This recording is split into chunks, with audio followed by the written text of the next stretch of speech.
in St. Louis in Forest Park. Good morning, Anna Green. Anna, are you there? I'm here. Hi. Hi, how are you? Are you geeking out?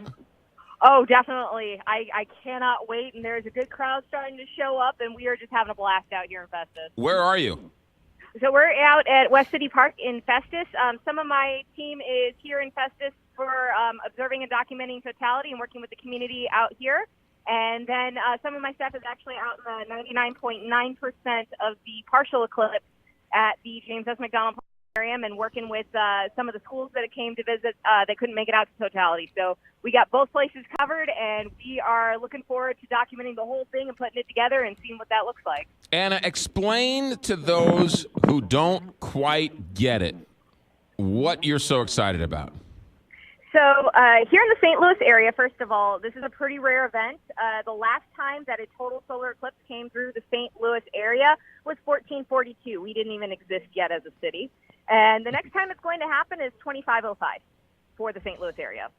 So unless you want to travel, this is it. This is our once-in-a-lifetime opportunity. And then total solar eclipses can happen anywhere in the world. So a lot of times where they're happening is out over the ocean, places that are difficult to get to. So for it to be in our own backyard and to be able to see something so spectacular is just amazing. Furthermore, the alignment that has to occur and just how it has to happen just the right way is pretty spectacular as well. You have to have that right syzygy, the right alignment of the sun, moon, and earth, or you on the earth, to observe this. So if you aren't in that path of totality, which is no more than 70 miles wide, that's going across the country, then you're not going to see the total eclipse. And that is the main event. That is what you definitely want to see. That's when you're going to see that moon block out the entire disk of the sun, and that is the only time that it is ever safe for you to look at the sun.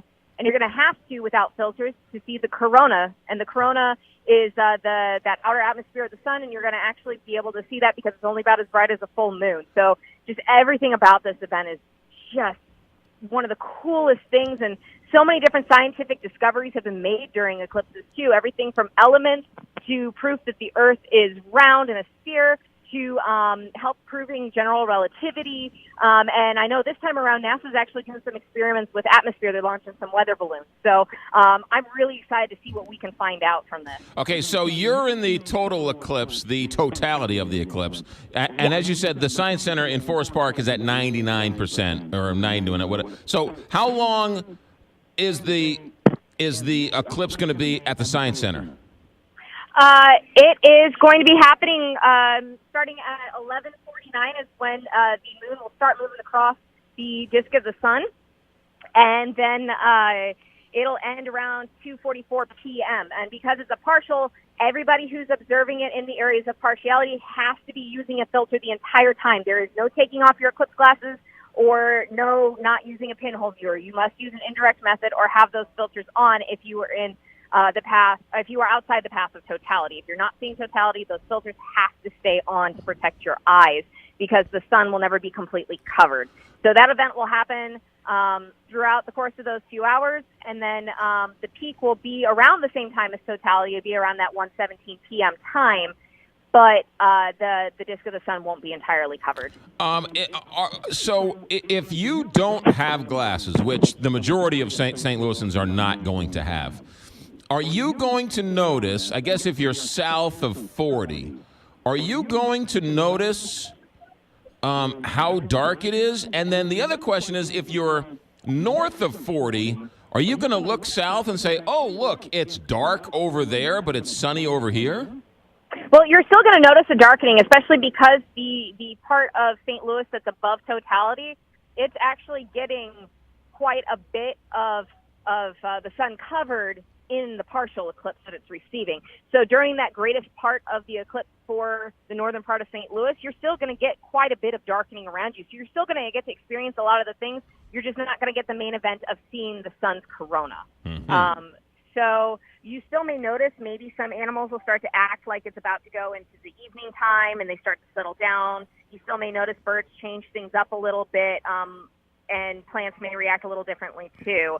And there's actually great opportunities too. If you don't have eclipse glasses out there, you can always observe what's going on around you. And there's actually some citizen science projects out there. NASA has one where you can help them document temperatures and what's going on. And then the California Academy of Sciences has their Life Responds program. And you can actually document what animals are doing and how plants are responding, send that data to them, and your data becomes part of their set and their study. So you actually get to help them with their scientific endeavors, which is pretty cool. So we endorse you using nature around you and using all your senses. The eclipse isn't just a visual event. Of course, that's what some of the main part of it is, but you also get to enjoy the sounds around you, how nature's reacting through sound, through how it feels. You're going to notice the temperature still going to drop. Maybe not as drastically, but you're still going to notice that. You're going to notice shadows change. If you're standing under a nice shady tree and the light's filtering through the leaves, you'll notice little partial suns all over the ground around you. So you're still going to be able to experience some pretty cool things. Anna Green is the planetarium manager at the McDonald Planetarium at the St. Louis Science Center right here at Forest Park. Anna, have a good day. Thanks for checking in. Thanks for having me on, and happy eclipse to you. Happy eclipse to you, too. All right, thanks.